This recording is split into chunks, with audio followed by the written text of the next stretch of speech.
Marcus Reynolds stood at the viewing port of the shuttle, watching as the massive Galactic Council station grew larger against the backdrop of Proxima Centauri. The red dwarf star cast an eerie glow on the giant structure that looked like a metal flower floating in space. "Ambassador, we will dock in 5 minutes," said the pilot.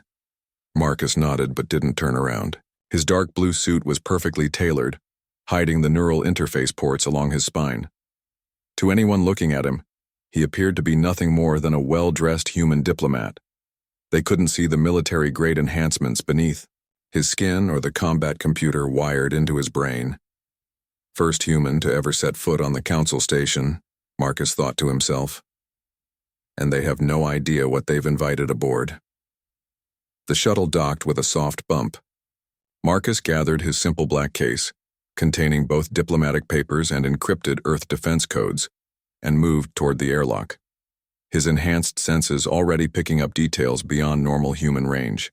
The slight change in air pressure, the faint electrical hum of surveillance systems, the subtle vibrations in the floor that told him how many beings waited on the other side. The doors slid open to reveal a welcome party of 5 aliens. The leader, a tall, blue-skinned being with 4 arms, stepped forward. "Ambassador Reynolds of Earth, I am High Secretary Vazix. The Council welcomes you to its chambers." The slight pause didn't escape Marcus's notice. "Thank you, High Secretary. Earth is honored to finally join the galactic community." Marcus smiled with just the right amount of humility and gratitude, expressions he had practiced for months. As they walked through the station's grand hallways, Marcus cataloged everything. His eyes, enhanced with microscopic cameras, recorded the station's layout. His enhanced hearing caught whispered conversations among the alien staff they passed. Primitive species. Barely achieved FTL. Waste of a council seat. Marcus pretended not to hear. Let them think humans were deaf to their whispers. Let them think humans were weak. When they reached the diplomatic quarters assigned to Earth, Vazix gestured with his lower set of arms. "These will be your chambers. The council session begins tomorrow at Station Cycle 42. An aide will come to escort you." "I look forward to it," Marcus said, bowing slightly. Once alone, Marcus activated his security protocols. Microscopic drones, no larger than dust particles, deployed from his case, scanning for listening devices. He found 12, exactly as expected. Marcus opened a secure channel to Earth using quantum encryption. General Harris's face appeared on his personal screen. "Status, Commander Reynolds?" "I'm in, General. They see exactly what we want them to see. A simple diplomat from a primitive world." "Good. Remember your mission, Reynolds. We need to know if the Council is a threat to Earth." "And if they are?" Marcus asked, though he already knew the answer. The General's face hardened. "Then you show them exactly why humanity survived all those extinction events on Earth. You show them why we're still here." Marcus nodded and ended the transmission. Tomorrow he would smile, bow, and play the grateful newcomer to galactic politics. But beneath the diplomat's suit lurked something the Galactic Council couldn't begin to understand. A predator they had foolishly invited into their midst. 3. Weeks had passed since Marcus's arrival at the council station. Each day, the mask of the humble diplomat grew heavier. The council members barely hid their contempt for humans. In meetings, they spoke over him. During votes, they ignored Earth's concerns. Today was no different. Marcus sat at the far end of the massive round table in the lower council chamber. The room buzzed with 24 different species discussing trade routes. No one looked at the human representative. "The motion passes," announced Vazix from his elevated podium. Earth's request for access to the Orion trade corridor is denied. Marcus kept his face neutral, even as his enhanced hearing picked up chuckles from several delegates. He made notes on his tablet, while secretly recording everything through his ocular implants.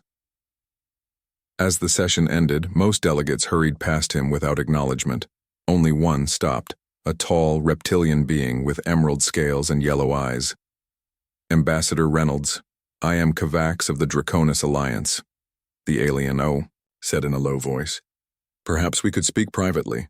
Marcus nodded, his neural implants already analyzing Kavax's body language, heart rate, and pheromone releases. The readings suggested genuine concern, not deception. Later, in a quiet corner of the station's garden dome, Kavax spoke more freely. My people joined the council 80 years ago. We faced the same treatment you now endure, the reptilian said, looking around to ensure they weren't overheard. But what they are planning for Earth is worse than mere disrespect. Marcus leaned forward. What do you mean? There are conversations happening in the high chamber. Earth is seen as more than just primitive. They see it as dangerous, too rich, in resources too strategically located.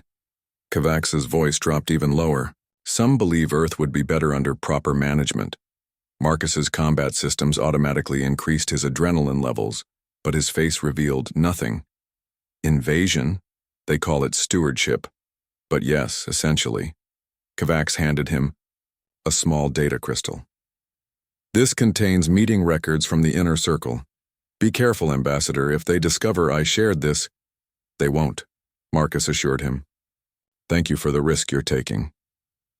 That night, Marcus analyzed the data in his secure quarters. The crystal contained recorded meetings between the 7 most powerful council species. They spoke openly about Earth's future. The humans multiply, too quickly, said one floating jellyfish-like being. Their technology advances at an alarming rate, added another. We should act now, while they're still manageable, concluded a third. Marcus encrypted and transmitted the files to Earth immediately. General Harris's response came within hours. Prepare contingency protocols. Fleet positioning begins tomorrow. 2 days later, Marcus found Kavax's quarters sealed by council security. The official announcement claimed the reptilian diplomat had suffered an unfortunate accident during station maintenance. That evening, alone in his quarters, Marcus opened his special case and removed a small device.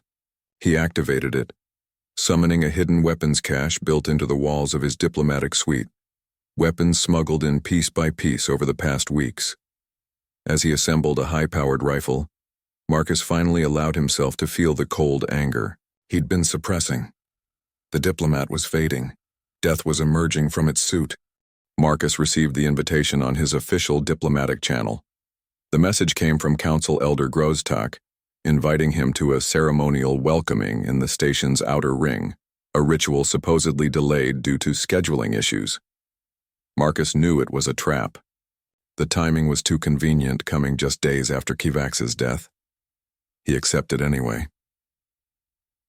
The next morning, Marcus boarded a small transport shuttle for the 30-minute journey to the outer ring. He wore his usual diplomat suit, but underneath, his body was prepared. He had activated all combat implants and taken military stimulants that enhanced his reflexes and strength. Halfway through the journey, the shuttle suddenly stopped. Minor technical problem, Ambassador, the pilot called back. Just a moment. Marcus counted silently. 3, 2, 1. The shuttle lights went out. Emergency lights flickered on, bathing everything in red. The pilot's voice came again, this time in a panicked tone that was too rehearsed. Ambassador, we have intruders. Hide yourself. A loud bang came from the outer airlock. Marcus stood calmly and moved to the center of the cabin. In his earpiece, he heard General Harris speaking. From Earth, sensors show 5 hostiles boarding. Vrax hegemony biosignatures. Heavy weapons. Understood, Marcus whispered. The inner airlock door exploded inward. Through the smoke stepped 5 aliens, tall, gray-skinned Vrax warriors in battle armor. Their leader pointed a plasma rifle directly at Marcus's chest. Human, the alien snarled. Your presence offends the natural order. The Council has decided Earth requires correction. Marcus smiled. Did they tell you what I really am? The Vrax leader laughed. We know everything about humans, slow, weak, fragile. You should have studied harder, Marcus said quietly. His neural implants activated. Time seemed to slow as his perception accelerated. The aliens now appeared to move in slow motion. Marcus's muscles, enhanced with carbon fiber and artificial, Tendons responded instantly. Before the first Vrax could fire, Marcus crossed the distance between them, moving faster than their eyes could track. He struck the leader's throat with a precise blow, crushing its windpipe. As the alien fell, Marcus took its weapon. The other 4 Vrax reacted with shock. They had been told humans were primitive, easy targets. They fired wildly, but Marcus was already moving. He dodged their shots with inhuman speed, then returned fire, taking down 2 more attackers with perfect headshots. The 4th Vrax tried to call for backup. Marcus threw a hidden blade from his sleeve, severing the alien's communication device and the tentacle holding it. The last Vrax dropped its weapon and backed away. "What are you?" it gasped. "A message," Marcus replied. He moved closer, his eyes now glowing faintly from activated targeting systems. "Tell your council that they've made a mistake. Tell them that when they attacked Earth's diplomat, they didn't realize what they were facing." Marcus let the final Vrax live, deliberately. As the alien fled back through the airlock, Marcus contacted Earth. "Ambush confirmed, General. 4 eliminated, 1 messenger released." "Good," Harris replied. "The fleet is in position. Phase 2 begins now." Marcus looked down at his torn suit, now splattered with alien blood. The diplomat's disguise was damaged beyond repair. It was time to show the council exactly who they had tried to kill. The Grand Council chamber was filled with murmurs and tense whispers. All 200 species had representatives, present, an unusual occurrence. At the center of the chamber stood Marcus, his suit now replaced with a fresh one showing no signs of yesterday's violence. High Chancellor Zorix, a tall being with crystalline skin, addressed the assembly. "A most unfortunate incident has occurred. Ambassador Reynolds was attacked by rogue elements. The Council deeply regrets this breach of diplomatic protocol." Marcus noted how carefully the Chancellor avoided mentioning who these rogue elements were. The surviving Vrax had clearly delivered his message. "The Council extends its formal apology," Zorix continued, "and guarantees your safety henceforth." Marcus stepped forward.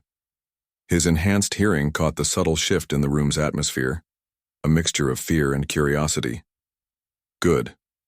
Let them wonder." "Earth accepts your apology," Marcus said, his voice calm but carrying throughout the chamber. "Such misunderstandings are inevitable as we learn to work together."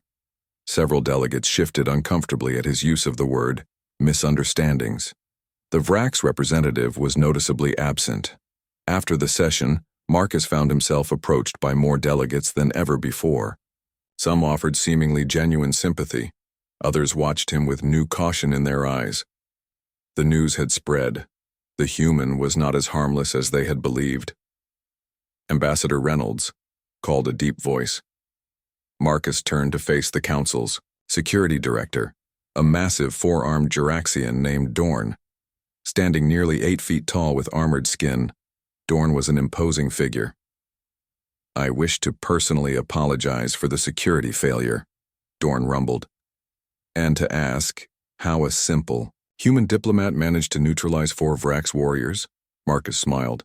"Perhaps the Vrax reports were exaggerated.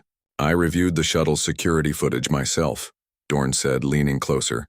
"Nothing was exaggerated." "Then perhaps," Marcus replied, "the Council should reconsider what they think they know about humans." That evening, Marcus received a private message from General Harris. "Reclamation directive confirmed, timetable accelerated, estimated 14 days until launch."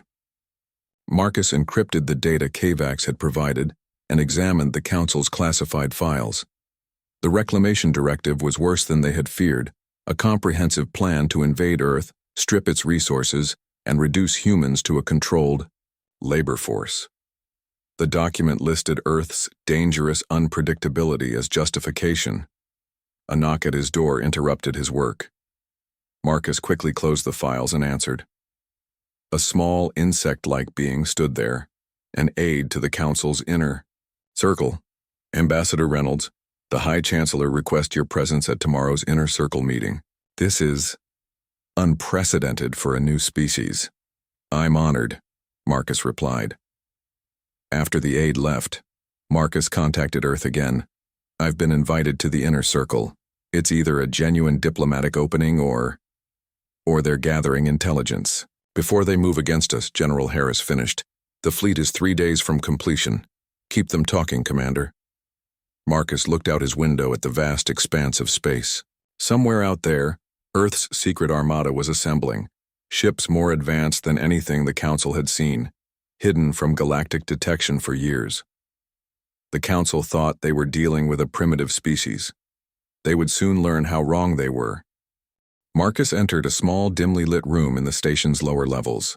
Inside waited representatives from 7 species, all from worlds considered minor powers by the Council. "Thank you for coming," Marcus said, looking at each alien face. "You all know why we're here." A blue-skinned female with feathered hair spoke first. "The Tyranny people have suffered under Council guidance for 3 generations. If what you say about their plans for Earth is true..." "It is," said another alien, a squat, rocky-skinned being. "My people, the Kraz, have seen the same pattern. First trade restrictions, then resource demands, then military occupation." Marcus nodded. "This is why I've called you together. Alone, none of our worlds can stand against the Council. But together..." "You propose an alliance?" asked the Tyranny. "I propose survival," Marcus replied. "The Outer Rim Coalition." Over the next hour, they discussed terms. Earth would provide advanced technology. The Tyranny offered star maps of secret Council military bases. The Kraz knew of abandoned hyperspace routes not on official charts. As they finished, Marcus's communicator buzzed. It was his assistant Ilara, the only other human on the station. "Ambassador," her voice sounded strained. "I found the files you requested, but there are security forces heading to my location. I think the transmission cut off." Marcus turned to his new allies. "Meeting adjourned. I have a situation."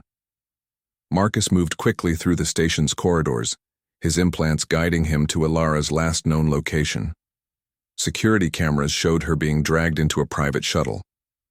The destination, Prelate Zor's tower. Zor was among the oldest Council members, a being rumored to be thousands of years old. His private quarters occupied an entire tower extending from the main station. Marcus knew a direct approach would be suicide. Instead, he found an access point to the station's maintenance tunnels. His enhanced vision switched to infrared as he navigated the dark passages. 3 hours later, he emerged through a ventilation shaft into Zor's private laboratory. The sight that greeted him confirmed their worst fears.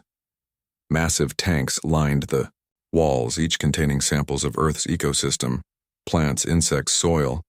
On screens above them, simulations showed these systems collapsing under the influence of engineered pathogens. Marcus found Ilara locked in a cell nearby. She looked up as he approached. "They know," she whispered. "They found me accessing their bioweapon files. They're planning to release something on Earth that will destroy our entire ecosystem." "Not if we stop them first," Marcus said, breaking her restraints. "But we're leaving evidence behind." Marcus planted small devices throughout the laboratory, quantum recorders that would broadcast what they'd seen to every world in the galaxy. As they prepared to leave, a door slid open. Prelate Zor floated into the room. The ancient alien resembled a pale octopus suspended in a hovering water tank human. Zor's voice echoed telepathically. "How disappointing. We had such hopes for your species as our new workforce." Marcus stepped between Zor and Ilara. "You should have done more research on what happens when you corner humans." Zor's tank glowed with energy. "You think yourself dangerous? I was destroying worlds before your ancestors climbed down from trees." Marcus smiled coldly. "Then you should recognize a predator when you see one." The diplomat's hand moved toward his hidden weapon. The inner circle of the Galactic Council met in their sacred chamber. 7 beings, each representing one of the oldest species in the galaxy, gathered around an ancient table. Their discussion had one topic: Earth. "The human must be eliminated," said Prelate Zor, his tank showing damage from his encounter with Marcus. "And their world must be dealt with immediately." High Chancellor Zorix nodded. "The human survived our Vrax assassins. He infiltrated Zor's private laboratory. He has formed alliances with lesser worlds. Earth has proven itself not just primitive, but dangerously unpredictable. "Then we are decided," said a shadowy figure at the far end of the table. "Dispatch the Void Hunters. No more diplomatic pretense." Marcus and Alara had escaped Zor's tower and returned to the human embassy. Their quarters were now under heavy surveillance, guards posted at every entrance, monitoring devices scanning for any movement. "They'll come for us tonight," Marcus said, checking his weapons. "The Void Hunters." Alara's eyes widened. "The Council's elite assassins? I thought they were just stories to frighten diplomats." "They're real, and they never fail." Marcus activated, his neural implants feeling the familiar surge of combat chemicals flooding his system. "But they've never hunted a human like me before." A soft alert from his sensors interrupted them. Marcus moved to the window just in time to see distant flashes of light at the edge of the system. "They've started," he said grimly. "Those are attacks on our outer colonies." Alara checked her own communications device. "Earth fleet reports Council warships emerging from hyperspace at 3 different locations. It's begun." Marcus nodded. "Then we play our part here." When darkness fell across the station's cycle, they came. 6 shadow-like figures that seemed to pass through walls. The legendary Void Hunters, beings genetically engineered for one purpose: killing the Council's enemies. They moved silently toward the human quarters, weapons ready. Security feeds went dark. Power to the section was cut. The perfect assassination. The lead hunter gestured, and 3 of them entered Marcus's chambers, while 3 surrounded Alara's adjacent room. They expected to find sleeping targets. Instead, they found hell. The room erupted in blinding light as Marcus activated all his combat systems at once.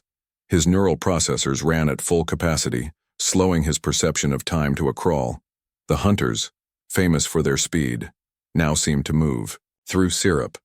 The first hunter fired a poisoned dart that Marcus caught in midair. The second swung an energy blade that passed through empty space as Marcus moved aside faster than their eyes could track. In the next room, Alara, who had her own military training, had set traps that now engulfed the other hunters in paralyzing gas. Marcus struck with precision and terrible force. Enhanced muscles delivered blows that shattered alien exoskeletons. Military-grade implants gave him targeting information for each species' vital organs. Outside in the corridor, station security forces heard the commotion and rushed toward the human quarters. What they witnessed would become legendary throughout the galaxy. 1 human standing amid the broken bodies of 5 Void Hunters, the 6th pinned against a wall by Marcus's hand. "Tell your council," Marcus said to the surviving hunter loud enough for all to hear, "that Earth is not prey. We are predators they should have left alone." As alarms blared throughout the station, Marcus knew the final phase had begun. The time for secrets was over. Alarms echoed throughout the entire station. Security forces from all Council species rushed through corridors. At the center of the chaos stood Marcus Reynolds, no longer pretending to be just a diplomat. "We need to reach the central communications hub," Marcus told Alara as they moved swiftly through maintenance tunnels. "Everything we've gathered must be broadcast to every world in the galaxy." Behind them, the sounds of pursuit grew louder. The Council had deployed everything they had to stop the humans. "The hub is 5 levels up," Alara said, checking her handheld map. "Heavily guarded even on normal days." Marcus nodded. "Then we don't use the normal entrance." They reached an exterior maintenance hatch. Beyond it was open space, the vacuum between the station sections. Marcus retrieved 2 small devices from his hidden equipment. "Emergency shields," he explained, handing one to Alara. "Military grade. They'll give us 5 minutes of protection in vacuum." Alara looked uncertain. "We're going outside? In space? They won't expect it." Moments later, they floated in the darkness of space, magnetic boots allowing them to walk on the station's outer hull. Above them, the massive structure of the Galactic Council station spread out like a metal city. Below, the red glow of Proxima Centauri cast long shadows. They reached the communications hub's exterior and cut through an access panel. Once inside, Marcus quickly disabled the 2 surprised technicians, while Alara sealed the doors. "We have Minutes at most, Marcus said, connecting his data storage to the main console. Start the broadcast. Ilara's fingers flew across the alien controls, broadcasting on all frequencies to all worlds within range. Throughout the galaxy, on thousands of worlds, regular communications suddenly interrupted. Instead, beings of all species saw evidence of the Council's true nature, the secret plans for Earth's conquest, the bioweapons designed to destroy human ecosystems, records of previous civilizations wiped out when they resisted integration. In the communications hub, Marcus activated a special channel directly to Earth. General Harris, the evidence is broadcasting. Status of the fleet? Ready and waiting, Commander, Harris replied. Council forces have attacked 3 colony worlds. Our hidden defenses held. They've suffered heavy losses against technology they didn't know we had. Marcus nodded. Activate the final phase. Send the signal. As security forces finally broke through the barricaded door, Marcus turned to face them. Behind him, on the main screen, a message now played alongside the evidence. To all worlds under Council rule. For centuries, humans have watched the stars, studying the Council's methods. We were never the primitive newcomers we pretended to be. We have survived extinction-level events on our homeworld that forged us into something unique. We have prepared for this day. Any Council world that wishes to join the new order may do so. Those who stand with the Inner Circle will face humanity at its full potential. Security Director Dorn himself led the forces that surrounded Marcus and Ilara. The massive Juraxian raised his weapon. You have committed crimes against the Council. Surrender now, Marcus smiled. Look outside, Director. On every viewport throughout the station, flashes of light appeared as hundreds of vessels emerged from hyperspace.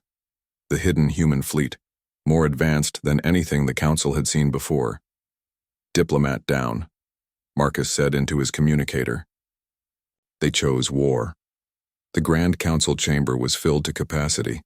Representatives from all member worlds gathered in an emergency session. At the center of the chamber, the 7 elder species sat in their elevated positions, faces showing varying degrees of fury and fear. The massive doors swung open. Marcus Reynolds walked in, no longer dressed in diplomatic attire. He wore a sleek, black combat suit that highlighted the glow of his activated implants. Behind him came not just Ilara, but a dozen representatives from the Outer Rim Coalition worlds. This meeting is closed to non-council members, High Chancellor Zorix declared, his crystalline skin flashing with anger. I think you'll find the rules have changed, Marcus replied calmly. On every screen in the chamber, live feeds showed human warships surrounding the station. Similar scenes played out at Council worlds across the galaxy.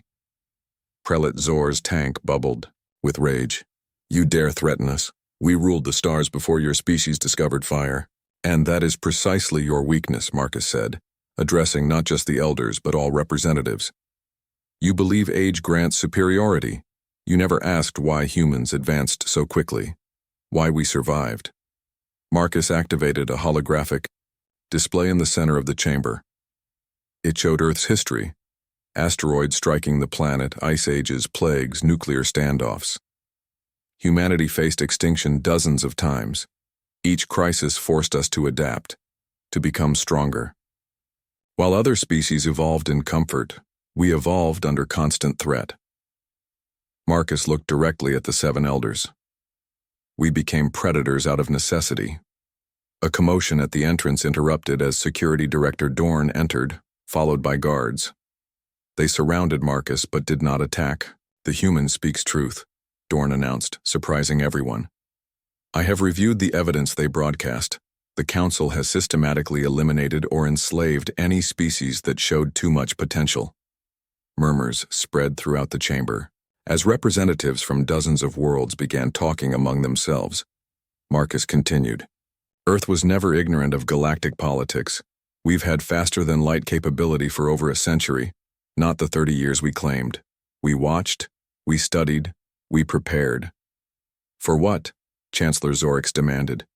For 2 possibilities, Marcus replied. Either peaceful cooperation with the galactic community, or the need to protect ourselves from those who would destroy us. You chose the second option. On the screens, more human ships appeared. Not just warships, but massive colony, vessels and terraforming platforms. The coalition of free worlds begins today, Marcus declared. Any world may join voluntarily. The age of council domination ends now. Zor floated forward. You think you can defeat beings who have lived for thousands of years? Marcus smiled, coldly. That's your final mistake. You see, in all your millennia of existence, you forgot something crucial about younger species. He moved with enhanced speed, suddenly standing directly before the Elder's tank. We aren't afraid of death. We've lived with it since our beginning. The 7 elders looked at each other, then at the screens showing human ships with weapons, aimed at the station. We will need time to consider these developments, Chancellor Zorik said finally. Marcus nodded. You have 1 hour. Then a new galactic order begins, with or without you. As Marcus turned to leave, many representatives rose to follow him. The council's power was already crumbling. The diplomat who arrived as a supposed primitive had revealed his true nature, death in a suit wearing humanity's face, protecting Earth with the ferocity only a species tempered by near extinction could possess. And the galaxy would never be the same.